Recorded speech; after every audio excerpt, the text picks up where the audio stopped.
தென்மேற்கு வங்கக்கடல் பகுதியில் நிலவிய காற்றழுத்த தாழ்வு மண்டலம் தற்போது ஆழ்ந்த காற்றழுத்த தாழ்வு மண்டலமாக மாறியுள்ளது. நாளைக்கு நவம்பர் 27ஆம் தேதி அது புயலாக மாறப்போகுது அப்படிங்கிற ஒரு செய்தியை இந்திய வானிலை மையம் வெளியிட்டிருக்காங்க. அவங்க குறிப்பிட்டிருக்கக்கூடிய செய்தி என்னென்னா, அதாவது தென்மேற்கு வங்கக்கடல் பகுதியில் நிலவி வந்த காற்றழுத்த தாழ்வு மண்டலம் இன்று அது பார்த்திங்கன்னா ஆழ்ந்த காற்றழுத்த தாழ்வு மண்டலமாக மாறியுள்ளது. இது தொடர்ந்து பார்த்திங்கன்னா கடந்த 6 மணி நேரத்தில் 12 கிலோமீட்டர் வேகத்தில் நகர்ந்து வருகிறது அப்படின்னு சொல்லியிருக்காங்க. இதனுடைய வேகம் இப்போது அதிகரித்திருக்கிறது.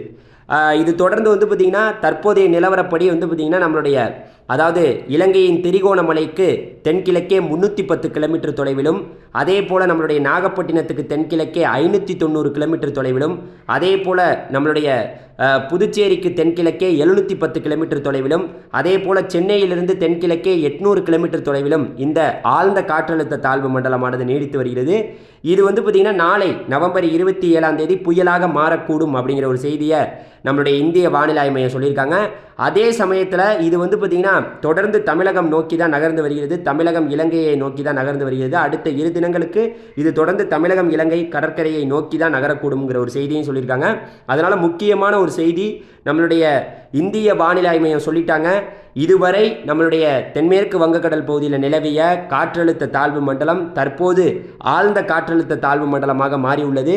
இது தொடர்ந்து நாளைக்கு நவம்பர் 27ஆம் தேதி புதன்கிழமை இது புயலாக மாறப்போகுது. இந்த புயல் எந்த இடத்துல கரையை கடக்கும் அப்படிங்கிற ஒரு செய்தியை நம்மளுடைய இந்திய வானிலை மையம் வெளியிடலை. இருந்த போதிலும் இது பார்த்திங்கன்னா புயலாக மாறும் அப்படிங்கிற ஒரு செய்தியை நம்மளுடைய இந்திய வானிலை மையம் சொல்லியிருக்காங்க. It is very likely to continue to move north westwards and intensify further into a cyclonic storm அப்படின்னு சொல்லியிருக்காங்க. நவம்பர் 27ஆம் தேதி புயலாக மாறும், கண்டிப்பாக உறுதியாக இது புயலாக மாற வாய்ப்பு உள்ளது அப்படிங்கிற ஒரு செய்தியை சொல்லியிருக்காங்க. அதனால் பார்த்திங்கன்னா தொடர்ந்து பார்த்திங்கன்னா நம்மளுடைய தமிழகத்தில் மழையுடைய தீவிரமும் அதிகரிக்கும் அப்படிங்கிற ஒரு செய்தியை நம்ம சொல்லிக்கிறோம். அதாவது அவங்க குறிப்பிட்டிருக்கக்கூடிய முக்கியமான ஒரு செய்தி என்னன்னு கேட்டிங்கன்னா, அதாவது நம்மளுடைய தென்மேற்கு வங்கக்கடல் பகுதி இலங்கை மற்றும் தென்மேற்கு வங்கக்கடல் பகுதியில் நிலவி வந்த காற்றழுத்த தாழ்வு மண்டலமானது தற்போது ஆழ்ந்த காற்றழுத்த தாழ்வு மண்டலமாக மாறி இருக்கிறது. இது தொடர்ந்து நாளை பார்த்திங்கன்னா புயலாக மாறப்போகுது நவம்பர் 27ஆம் தேதி. இந்த புயல் எந்த இடத்துல கரையை கடக்கும் அப்படிங்கிற ஒரு செய்தியை இந்திய வானிலை மையம் குறிப்பிடவில்லை. ரொம்ப முக்கியமாக இது நம்மளுடைய தமிழகத்துக்கு நெருக்கமாக தான் வரப்போகுதுன்னு சொல்லியிருக்காங்க.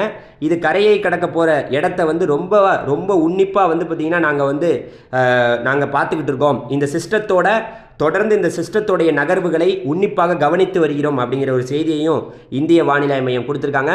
அதனால் தமிழகத்துக்கு பலத்த மழை இருக்க போகிறது. இதனுடைய நகர்வு, இதனுடைய பாதையை நாம் தொடர்ந்து பார்க்கலாம். இந்திய வானிலை மையம் சொல்லக்கூடிய செய்தியையும் கேட்கலாம். நம்ம சேனலை மறந்துடாமல் நீங்கள் சப்ஸ்கிரைப் பண்ணிங்க. நன்றி, வணக்கம். நன்றி.